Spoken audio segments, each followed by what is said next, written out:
The room buzzed with the kind of energy that only builds when people believe something important is about to happen. Folding chairs were packed tight in the community center in Nashua, New Hampshire. American flags hung from the walls. Campaign signs leaned against the baseboards, and volunteers in bright blue t-shirts darted through the crowd, handing out water bottles and flyers. At the front of the room, beneath a banner that read, "Stronger Future, Stronger America," Karoline Leavitt adjusted her jacket and smiled. She'd given speeches like this dozens of times, sharp, confident, full of talking points polished through media training and late-night strategy sessions. But tonight felt different. The air was charged not just with support but with expectation. She stepped up to the microphone, her voice clear and steady as she began. She spoke about border security, inflation, and what she called the silent crisis facing everyday families. Then she turned to national defense, a topic she often used to show her seriousness, her readiness. "Our military is the backbone of this nation," she said, "and those who serve deserve our unwavering support." The crowd clapped politely. A few nodded along. It was the kind of line that usually sailed smoothly past. But halfway through her remarks, something shifted. From near the back door, a woman stood up. She wasn't loud at first, just tall, with short gray-streaked hair, and a posture that said she'd carried heavy things for a long time. She wore a dark green jacket with a small American flag patch on the shoulder and a glint of metal pinned near her collar. People turned to look. Some frowned. Others leaned forward, sensing a break in the script. When Karoline paused, the woman spoke calm but firm enough to cut through the hum of the room. "You say our veterans deserve support," she said. "Then why did you vote against the funding bill that would have fixed the VA wait lists? My neighbor waited 11 months for a knee surgery. He couldn't walk without pain. He served 2 tours in Iraq. Is that your idea of unwavering support?" Silence dropped like a curtain. Karoline blinked. For a split second, her practiced composure flickered, but only for a moment. She recovered quickly, offering a respectful nod. "Thank you for your service," she began, voice measured. "And I appreciate your question. That bill you mentioned included provisions that would have expanded bureaucracy without addressing root inefficiencies.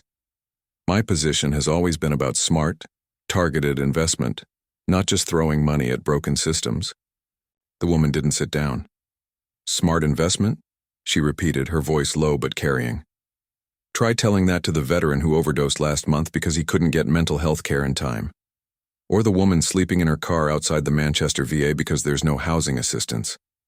We don't need smarter words, we need action." A murmur rippled through the audience. Some people looked uncomfortable. Others pulled out their phones. A teenager near the front started recording. Karoline took a breath.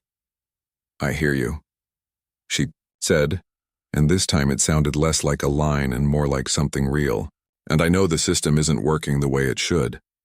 But change takes time, and it takes people in office who understand both the problem and the solution. That's why I'm running." The woman studied her for a long moment. Then, quietly, she said, "Hope you remember that when you're sitting in D. C, surrounded by people who've never worn a uniform." She didn't shout. She didn't gesture dramatically. She just turned and walked out, the door clicking shut behind her. The room stayed quiet for a beat too long. Then someone clapped, tentatively at first, then louder.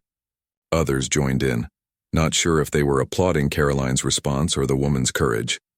Karoline smiled, but it didn't quite reach her eyes. She finished her speech, but the energy had changed.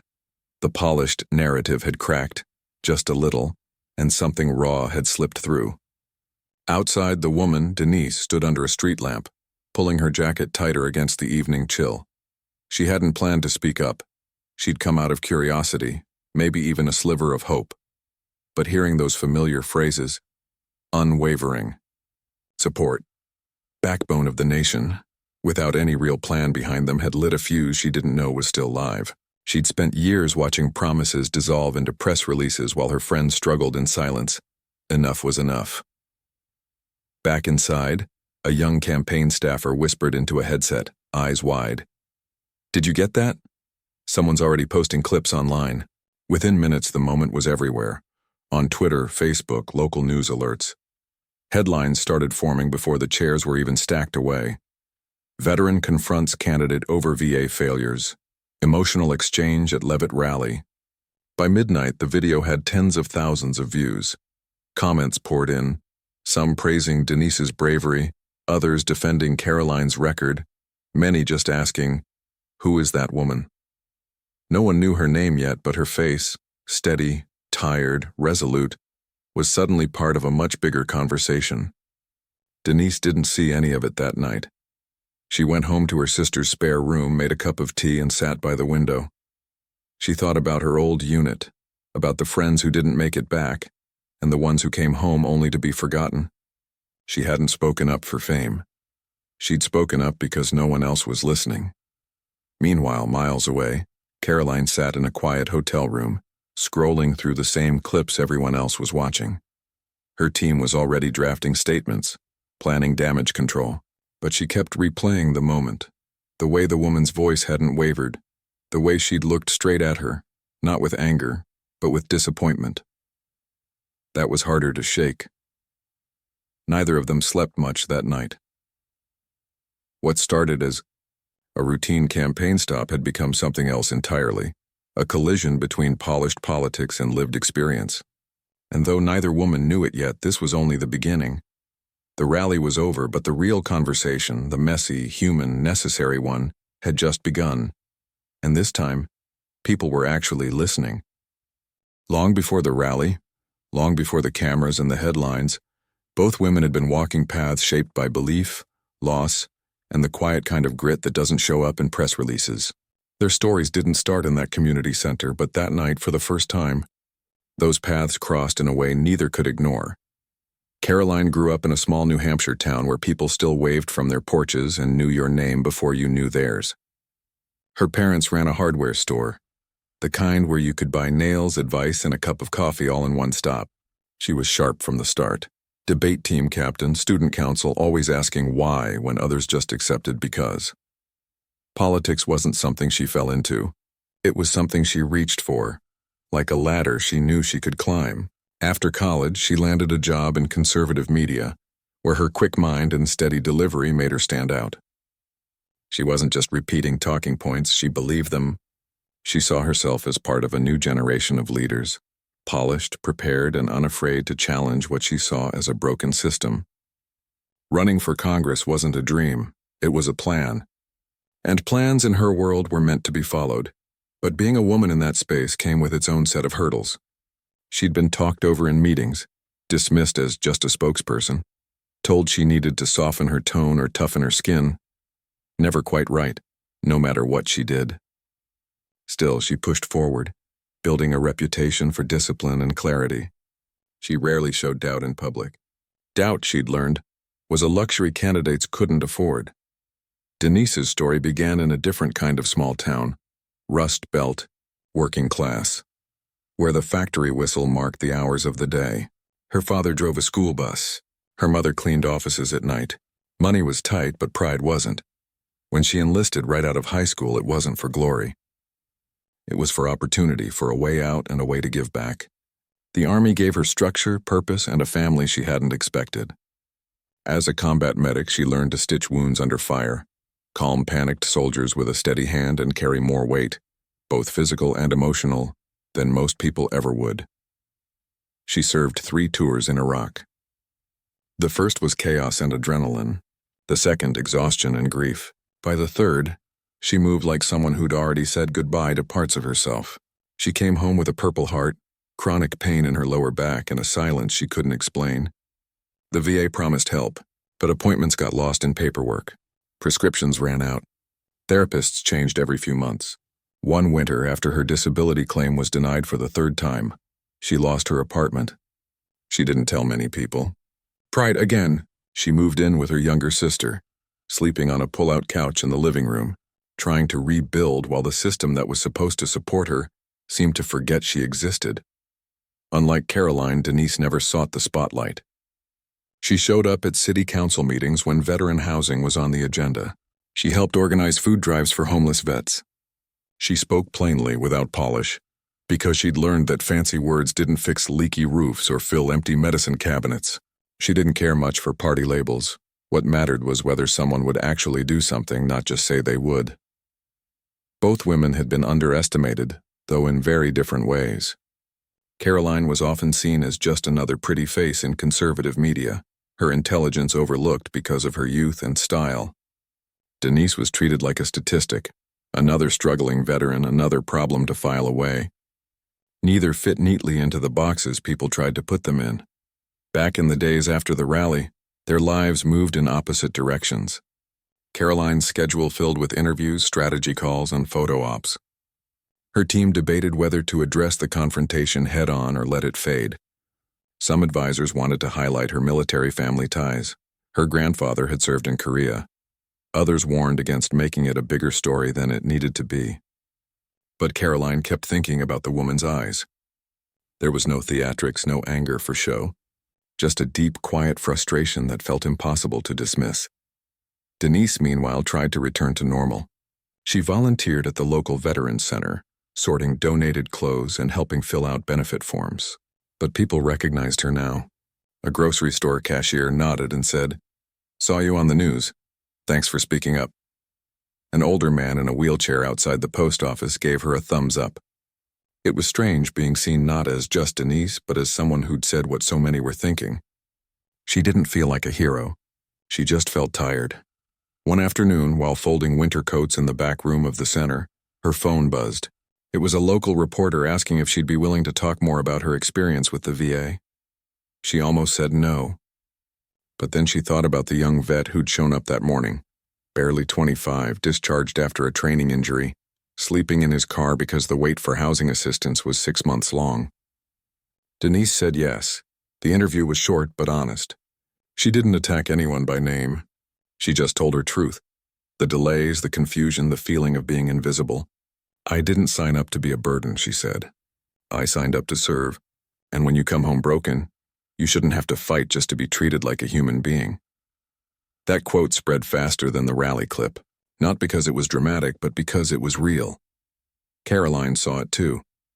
Late one night, after a long day of rehearsed answers and staged handshakes, she watched the interview alone in her campaign office. For the first time, she wondered if her policy positions, carefully crafted to sound strong and fiscally responsible, had missed something essential. Efficiency mattered, yes, but so did compassion. And maybe, just maybe, you couldn't fix a system without first understanding the people it was supposed to serve. Neither woman had set out to become a symbol. Karoline wanted to lead. Denise just wanted to be heard. But life has a way of connecting people who seem worlds apart, especially when both are fighting, in their own way, to be taken seriously. And as the days passed, something quiet began to shift, not in the headlines, but in the spaces between them. A recognition, faint but growing, that this wasn't just about politics. It was about people, real ones with real stories, and sometimes those stories collide in ways that change everything. The morning after the local news segment aired, Denise's phone wouldn't stop buzzing. At first it was just friends and fellow vets checking in. "You nailed it," finally someone said it. But by lunchtime, the calls started coming from places she'd never been: Washington, D.C., Atlanta, even California.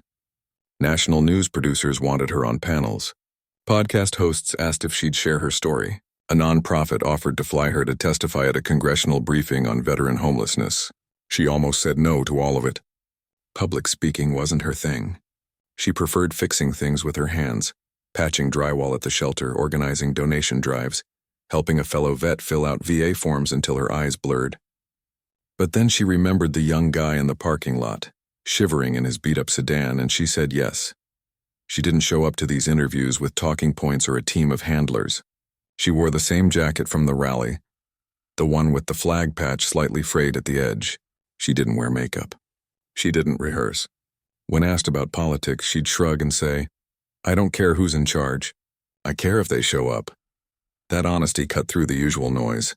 On one Sunday morning talk show, the host tried to bait her into calling Karoline dishonest. Denise just shook her head. "I don't know if she's lying," she said. "But I do know her words didn't match what I've lived. And if you're going to speak for people like me, You better understand what that actually looks like. Back in New Hampshire, Karoline's campaign felt the shift. Donations slowed from some big donors who worried she was looking soft. But something unexpected happened too. Small contributions started pouring in from veterans.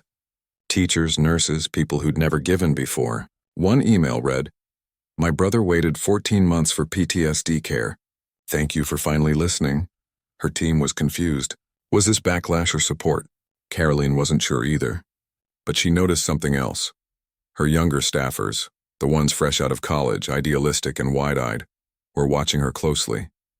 They didn't say it outright, but she could tell they wanted her to do more than pivot. They wanted her to mean it. Tension simmered behind the scenes.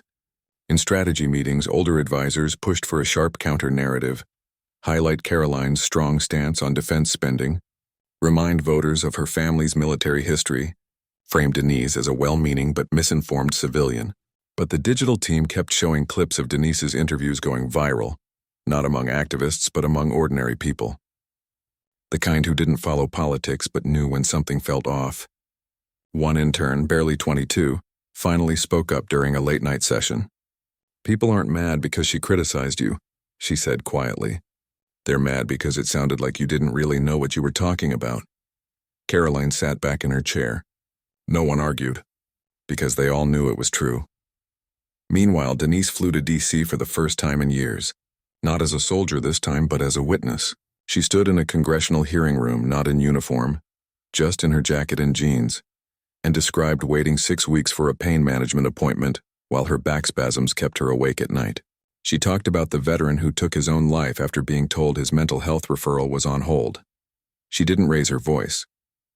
She didn't cry. She just laid out the facts like she was reading a grocery list, except the items were broken promises. Afterward, reporters swarmed her. "Are you endorsing anyone? Will you run for office?" She laughed softly. "I can barely keep my own schedule straight. I'm not here to run for anything. I'm here because someone has to speak for the ones who can't." That night, alone in a modest hotel room paid for by the advocacy group, she called her sister. "It's weird," she said, staring out the window at the Capitol dome lit up in the distance. "All these people want to hear from me, but back home it took me 3 years to get someone to return my call at the VA." Her sister just listened. That was the thing about family. They didn't need you to be famous. They just needed you to be okay. Back in New Hampshire, Karoline made a decision. She scrapped the next week's scheduled events and asked her policy director to pull together every piece of data they had on veteran healthcare access in the state. Not the national stats, not the party line summaries. Real stories, local wait times, housing gaps. For the first time, she read the raw complaints filed with the VA office in Manchester. Names redacted, but pain clear as day. One letter from a woman who'd driven 2 hours each way for physical therapy because the nearest facility had no openings. Another from a father who missed his daughter's graduation because he was stuck in a VA ER waiting room. It hit her differently now. She called a small meeting. Just her, 2 policy advisors, and the young intern who'd spoken up. "What if," she said slowly, "instead of defending the past, we build something new? Something that actually fixes what's broken?" There were cautious nods. It was risky. Changing course mid-campaign could look weak, but staying the same might look worse. Within days, whispers started in political circles. Was Karoline softening her stance? Was she pivoting to win over moderates? The truth was simpler. She'd met a truth she couldn't unsee. And Denise, without trying to, had done what years of opposition research never could. She'd made the issue human. The story stopped being just about a clash at a rally. It became a question hanging in the air, asked in living rooms and diners and online comment sections. Who really speaks for those who served? The person with the microphone and the plan, or the one who lived it quietly for years? Denise didn't have answers for everything. She didn't pretend to. But she had something more valuable: credibility. And in a world full of noise, that was rare. As the week ended, Karoline stood in front of a small group of veterans at a local post, not for a photo op, but just to listen. She didn't give a speech. She asked questions. And for the first time in a long time, she let the silence sit when no one had a good answer. Somewhere in D.C., Denise packed her bag, ready to fly home. She didn't know what came next. But she knew one thing for sure. She wouldn't be invisible anymore. And maybe, just maybe, that was enough to start changing things. The idea came to Karoline in the middle of the night, like most real decisions do. Not in a boardroom, but in the quiet space between exhaustion and clarity. She'd been staring at the ceiling for hours, replaying Denise's words from the news clip. You shouldn't have to fight just to be treated like a human being. It wasn't an attack. It was a plea, and it had been echoing in her mind ever since. By sunrise, she'd made up her mind. She called her campaign manager before 7 a.m. I want to meet with her, she said. Just the two of us. No press, no staff, no recording. Her manager hesitated. Are you sure? This could backfire. If it leaks, it's not about optics, Karoline interrupted, firmer than she'd intended. It's about respect. Denise didn't answer the first call. She thought it was another reporter. When Karoline's office finally reached her through the Veterans Center, she was skeptical. Why? She asked bluntly. You got a photo op you need filled? No, came the reply. I just want to talk. Listen, really, if you're willing. Denise almost said no. She'd been burned before. Politicians showing up for a handshake, a quick quote, then vanishing once the cameras left. But something in the tone felt different. Not polished. Not rehearsed. Just human. All right, she said finally. But not your office. Not a studio. Somewhere real. They settled on a diner halfway between their towns, a place with cracked vinyl booths, coffee that tasted like it had been brewed since the 90s, and waitresses who didn't care who you were. As long as you left a decent tip. Karoline arrived early, wearing a simple sweater and no campaign pin. She sat in a corner booth, hands wrapped around a mug, looking more like a college student waiting for a friend than a candidate in the middle of a heated race. When Denise walked in, she didn't smile right away. She just nodded, slid into the seat across from her and ordered black coffee. For a long moment, neither spoke. The hum of the kitchen, the clink of plates, the low murmur of other customers filled the silence. Then Karoline said, "Thank you for coming." Denise studied her. "I didn't come for you. I came for the people who don't get a seat at the table." "I know," Karoline said. And she meant it. What followed wasn't a debate. It wasn't even really a conversation about policy, at least not at first. Denise talked about her unit, about the medic who saved her life during an ambush, about how he later died by suicide because he couldn't get help when he came home. She talked about the VA clerk who cried with her when her housing application got denied. Not out of pity, but because she'd seen it happen too many times. Karoline listened, not the way candidates usually do, nodding while mentally rehearsing their next line, but with her full attention, eyes never leaving Denise's face. When it was her turn, Karoline didn't defend her record. She explained it, how she'd relied on expert briefings, how she'd believed cutting wasteful spending would streamline care, how she hadn't realized that to someone in pain, efficiency can feel like abandonment. I thought I was being responsible, she admitted. But I didn't talk to enough people who actually live this. Denise didn't let her off easy. Responsibility isn't just about numbers, she said. It's about knowing what those numbers mean to real people. They talked for over an hour. About wait times, yes, but also about dignity, about trust, about how hard it is to ask for help when you've spent your life being the one who helps others. At one point, Denise pulled a folded piece of paper from her jacket, a letter from a young veteran who'd been denied disability benefits 3 times. "Read this," she said. Karoline did. Her eyes welled up, but she didn't look away. When they finally stood to leave, there was no grand handshake, no staged photo. Just a quiet thank you from Karoline and a nod from Denise. But something had shifted. Not because they agreed on everything, they didn't, but because, for the first time, they'd seen each other not as symbols, but as people. 2 days later, Karoline held a small press event, not at a rally, but at the Manchester VA outpatient clinic. She stood beside a local veterans advocate and announced a revised plan. Increased funding for mental health staffing, a state-level task force to cut housing wait lists, and a new hotline staffed by fellow veterans to help navigate the system. "This isn't just policy," she said. "It's a promise, and promises only matter if they're kept." Reporters asked if this was a response to the woman from the rally. Karoline didn't dodge the question. "It's a response to every veteran who's been told to wait just a little longer," she said. "Including her." Denise saw the announcement on her phone while fixing a leaky faucet at the shelter. She read it twice. She didn't cheer. She didn't post about it. But for the first time in years, she felt a flicker of something she'd almost forgotten. Hope. Critics called it political theater. Pundits debated whether it was genuine or just smart strategy, but the veterans in New Hampshire noticed. Calls to local advocacy groups spiked, not with complaints but with questions. Is this real? Can we actually get help now? Karoline's team braced for backlash from party hardliners. Some donors did pull back, but others stepped forward. Small business owners, retired teachers, even a few lifelong Democrats who said they appreciated the shift. One wrote, "Finally, someone acting like a leader, not just a candidate." Denise kept her distance from the spotlight. She didn't want to be used as a prop. But when a local reporter asked her opinion on the new plan, she said simply, "Actions speak louder. We'll see." What no one reported was the quiet phone call a week later. Karoline's office reaching out to ask Denise if she'd be willing to join the advisory group for the new task force. Denise said she'd think about it. Not because she trusted the system yet, but because she owed it to the ones still waiting. The meeting at the diner never made the news. No one took a photo. But it changed everything. Not because it solved all the problems, but because it reminded both women that behind every policy, every headline, every vote, there are real lives.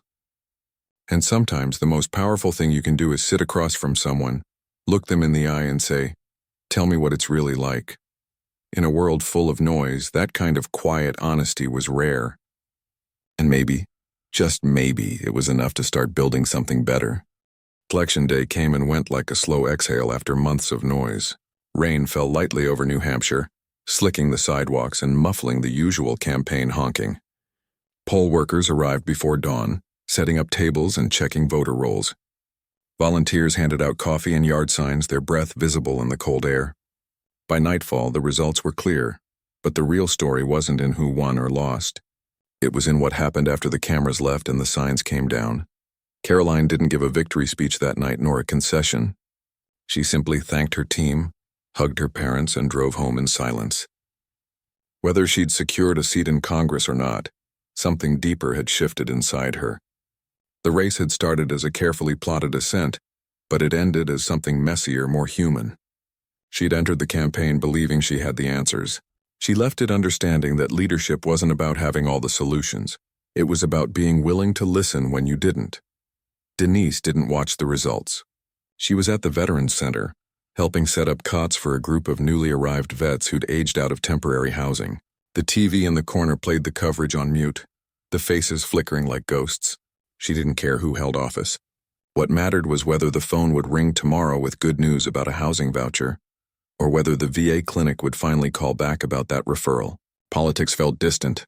Real life was right here, in the worn-out shoes and tired eyes of the people she served alongside every day.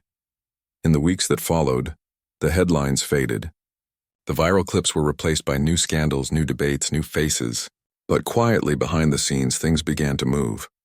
The state-level task force Karoline had proposed actually formed, and Denise, after weeks of hesitation, agreed to join. Not as a spokesperson, not as a symbol, but as one voice among many who'd lived the struggle. She showed up to meetings in her usual jacket, asked blunt questions, and refused to sign off on anything that felt like empty promises dressed in bureaucratic language. Some officials found her difficult. Others said she was the only one keeping them honest. One cold morning in January, Denise sat at a long table in a government building in Concord, surrounded by policymakers, VA reps, and nonprofit leaders. She wasn't nervous. She'd faced worse rooms. When it was her turn to speak, she didn't read from notes. She talked about the young vet who'd slept in his car outside the Manchester clinic, about the woman who'd missed her cancer screening because her transportation voucher got lost in the system, about the silence that follows when someone stops asking for help because they've been told not yet too many times. She ended with a simple request. Don't build a system for the people you imagine. Build it for the ones who are actually here. After the meeting, a state senator pulled her aside. You changed the tone of this whole thing, he said quietly. Denise just nodded. She didn't need praise. She needed results. Meanwhile, Karoline, whether in Washington or back home, carried the lessons of that diner conversation into every room she entered. If she'd won her seat, she used it to push for the task force's recommendations at the federal level. If she hadn't, she turned her focus to grassroots organizing, working with local groups to pressure elected officials from the outside. Either way, her voice had changed. Less polished, more grounded. She still believed in strong borders and fiscal responsibility, but now she also spoke about moral responsibility, the kind that can't be measured in budgets, only in human dignity. Months later, on a bright spring morning, Denise walked into a U.S. House Committee hearing in Washington, D.C. She wasn't there as a guest. She was there as a witness, invited to testify about veteran homelessness and healthcare access. The room was grand, with high ceilings and stern-faced lawmakers, but Denise didn't flinch. She wore the same jacket, the purple heart pin glinting under the lights. When she spoke, her voice was calm, steady, and clear, just like that night in Nashua. Only now the whole country was listening. She didn't ask for applause. She didn't demand change with fury. She simply told the truth. We don't need saviors. We need partners. People who will sit with us in the mess until it gets better. Afterward, reporters surrounded her, but she slipped away quietly, catching a bus back to her sister's place. She had laundry to do and a shift at the center the next morning. Fame wasn't her goal. Being heard was. Back in New Hampshire, Karoline stood at a small community forum, answering questions from residents about everything from potholes to prescription costs. A woman raised her hand and asked, "Do you still talk to that veteran, the one from the rally?" Karoline smiled faintly. "We don't talk often," she said, "but I think about what she said every single day." That was the real legacy of their collision, not a policy win or a campaign moment, but a quiet understanding that had taken root in both of them. That leadership means humility, that service doesn't end when the uniform comes off, and that sometimes the toughest critics aren't trying to tear you down. They're trying to lift you up to a higher standard. Years from now, few would remember the exact words exchanged at that rally. But those who were there, those who watched, who listened, who lived the aftermath, would remember how two women from different worlds chose to see each other as human beings first. And in a time when division felt like the default, that small act of recognition became its own kind of victory. The story didn't end with a tidy bow. The VA system was still strained. Vets still struggled. Politics remained messy. But something had shifted in the air, a sense that change doesn't always come from grand speeches or sweeping laws. Sometimes it starts with a question asked in a crowded room, a conversation in a quiet diner, and the courage to listen when someone says, "This isn't working," and in the end, that was enough to keep hope alive, not loud, not flashy, but stubborn, steady, and real.